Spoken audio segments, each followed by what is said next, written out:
नमस्कार दोस्तों, आज हम सभी पृथ्वीराज रासो के बारे में पढ़ेंगे। इससे पहले हमने रासो साहित्य के जितने कवि और लेखक हुए हैं सभी के हमने एक वीडियो बना रखा है। आप हमारे YouTube चैनल पे जाके उसे देख सकते हैं। और चले शुरू करते हैं हम सब पृथ्वीराज रासो के बारे में। दोस्तों, इसके लेखक जो है वो चंदबरदाई है। इनका जन्म काल आचार्य शुक्ल के अनुसार 1168 ईस्वी है। ये भट्ट जाति से थे और इनका जन्म स्थान लाहौर में हुआ था। तो दोस्तों, आप सभी को पता है कि आचार्य रामचंद्र शुक्ल हिंदी साहित्य में अग्रणीय हैं और उनके ही मत को सर्वमान्य माना गया है। तो शुक्ल जी के अनुसार हिंदी के प्रथम महाकवि जो है वो चंदबरदाई है और प्रथम महाग्रंथ जो है वो पृथ्वीराज रासो है। पृथ्वीराज रासो एक प्रबंध काव्य है और इसके बारे में हम आगे जानेंगे। आचार्य शुक्ल के अनुसार यह हिंदी साहित्य का सर्वप्रथम महाकाव्य माना गया है। चंदबरदाई हिंदी साहित्य के प्रथम महाकवि माने जाते हैं। दोस्तों, आप इसे ज़रूर नोट करेंगे। आचार्य शुक्ल के अनुसार हिंदी साहित्य के प्रथम कवि किसे कहा गया है, तो वे हैं चंदबरदाई। और प्रथम महाकाव्य के कौन सा है, तो वो है पृथ्वीराज रासो। नरोत्तम स्वामी के अनुसार यह मुक्तक रचना मानी जाती है। अब हम जानेंगे पृथ्वीराज रासो में कौन कौन सी रस है। तो इसमें प्रधान रस है वो वीर रस और श्रृंगार रस।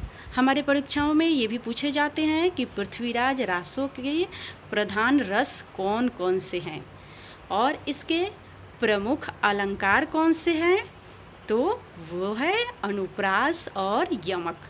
कुल पद यानी श्लोक की संख्या है 16,306। छंद विधान इस महाकाव्य में प्रयुक्त 16,306 पदों की रचना के लिए 68 प्रकार के छंदों का प्रयोग किया गया है, जिसमें छप्पय छंद का अधिक प्रयोग किया गया है। इसीलिए छप्पय छंद चंदबरदाई का सर्वप्रिय छंद माना जाता है। इतिहासकार CUC सेंगर के अनुसार चंदबरदाई को छप्पयों का राजा कहा गया है। आपके परीक्षाओं में ये भी पूछे जा सकते हैं कि चंदबरदाई को छप्पयों का राजा किसने कहा था, तो वे हैं CUC सेंगर जी। अब हम आगे जानेंगे इसकी शैली क्या है। इसमें ब्रज भाषा का अधिक प्रयोग हुआ है, अतः इसमें पिंगल शैली का प्रयोग हुआ माना जाता है। दोस्तों, आपसे ये भी पूछा जा सकता है कि इसमें कौन सी भाषा का अधिक प्रयोग हुआ है, तो वो है ब्रज भाषा। नायक और नायिका के बारे में भी हम जानेंगे।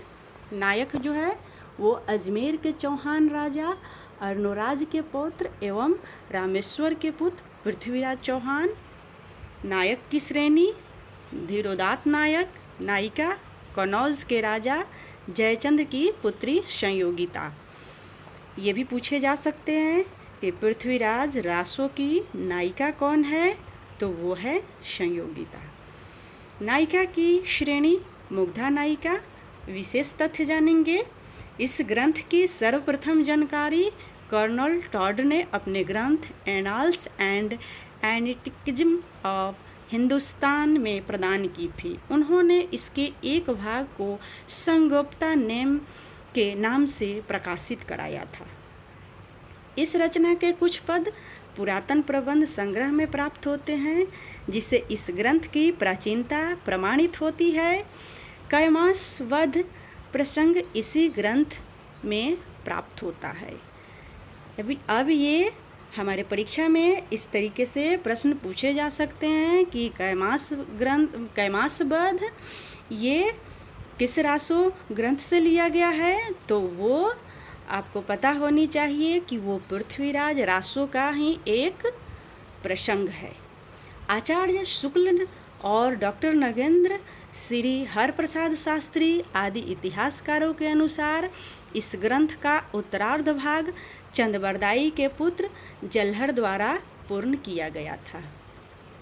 दोस्तों, चंदबरदाई के 10 पुत्र थे, जिसमें से जलहर सबसे शिक्षित थे और चंदबरदाई ने इन्हें ही इस अधूरे ग्रंथ को पूर्ण करने की जिम्मेवारी दी थी। इस संबंध में यह उक्ति प्रसिद्ध है, पुस्तक जलहर हथ दे चली गज्जन नृपकाज। आचार्य हजारी प्रसाद द्विवेदी ने इस रचना को सुख सुखी संवाद कहकर पुकारा है। आचार्य हजारी प्रसाद द्विवेदी ने इस रचना को सुख सुखी संवाद कहकर पुकारा है। बहुत ही महत्वपूर्ण कि किस रचना को आचार्य हजारी प्रसाद द्विवेदी ने सुख सुखी संवाद कहकर पुकारा है, तो वो है पृथ्वीराज रासो।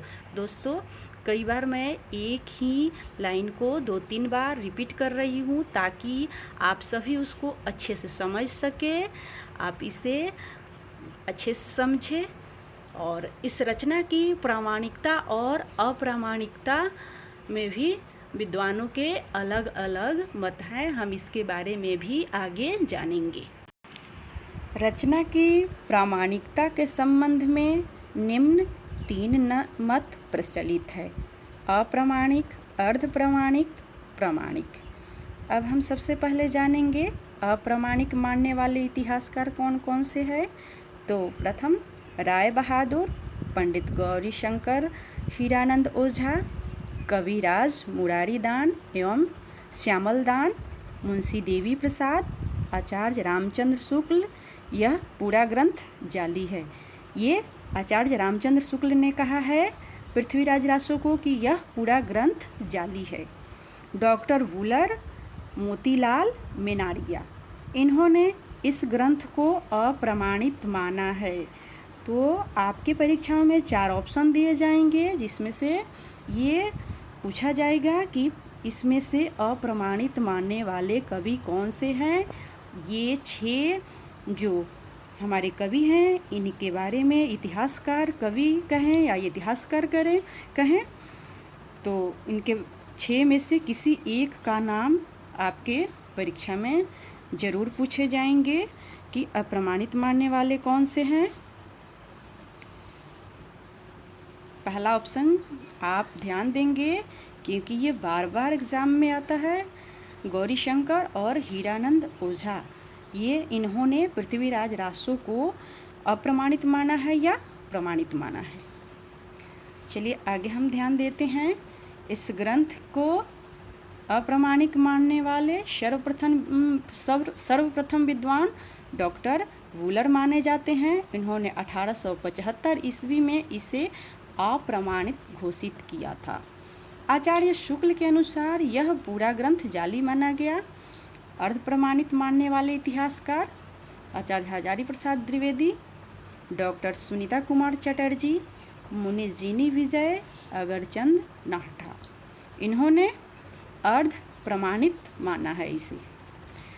अब हम जानेंगे प्रमाणित मानने वाले कौन कौन से इतिहासकार हैं। डॉक्टर श्याम सुंदर दास, मोहनलाल विष्णुलाल, मिश्र बंधु, colonel Tod, Mathura Prasad Dixit, doctor Dasharath ओझा, अयोध्या से उपाध्याय, नगेंद्र, जॉर्ज ग्रियर्सन, इन्होंने प्रमाणिक माना है इसे। डॉक्टर नगेंद्र ने इस रचना को घटना कोश कहकर पुकारा है। बहुत ही महत्वपूर्ण, डॉक्टर नागेंद्र ने किस रचना को घटना कोश कहकर पुकारा है? तो पृथ्वीराज रासो। पृथ्वीराज रासो की हस्तलिखित प्रतियों के निम्न 4 रूपांतरण प्राप्त होते हैं। बृहत रूपांतरण 59 समय, 16,306 छंद नोट। इस संस्करण का प्रकाशन नागरिक प्रचारणी सभा काशी से हुआ है तथा इसकी हस्तलिखित प्रति उदयपुर संग्रहालय में सुरक्षित है। पृथ्वीराज रासो के हस्तलिखित जो प्रति है वो इस समय उदयपुर संग्रहालय में सुरक्षित है। इसका प्रकाशन 1585 ईस्वी में हुआ था। मध्य रूपांतरण, 7000 छंद नोट, इसका प्रकाशन अभी तक नहीं हुआ है। पृथ्वीराज रासो के मध्य रूपांतरण का अभी तक प्रकाशन नहीं हुआ है। इनकी हस्तलिखित कृतियाँ अबोहर एवं बीकानेर में सुरक्षित है। 17वीं शताब्दी में यह लिखी मानी जाती है। लघु रूपांतरण 19 समय, 3500 छंद नोट, इनकी हस्तलिखित प्रति भी बीकानेर में सुरक्षित है। लघुतम रूपांतरण 1300 छंद। डॉक्टर दशरथ शर्मा ने इसी संस्करण को मूल रासो काव्य माना है। एक थाल जन्म एक थाल मरण, यह कथन चंद बरदाई और पृथ्वीराज चौहान के बारे में प्रसिद्ध है। ऐसा माना जाता है कि इन दोनों अभिन्न मित्रों का जन्म एक ही दिन हुआ था एवं इनकी मृत्यु भी एक ही दिन हुई थी। कर्नल टॉड ने इस रचना को ऐतिहासिक ग्रंथ माना है। चंद बरदाई दिल्ली के अंतिम हिंदू सम्राट पृथ्वीराज चौहान के सामंत और प्रसिद्ध राजकवि थे।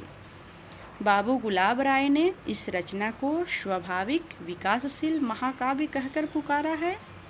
बाबू श्याम सुंदर दास और उदय नारायण तिवारी इसे विशाल वीर काव्य मानते हैं। दोस्तों, नरोत्तम स्वामी जो थे वो पृथ्वीराज रासो को मुक्तक छंद माना है। तो दोस्तों, ये आज हमने पृथ्वीराज रासो महाकाव्य के बारे में आपको जानकारी दी। अगले वीडियो में मैं फिर उपस्थित होंगी दूसरे रासो काव्य के साथ। तब तक के लिए आप सभी को बहुत बहुत धन्यवाद। दोस्तों, वीडियो पसंद आए तो लाइक और शेयर ज़रूर करें। थैंक यू दोस्तों।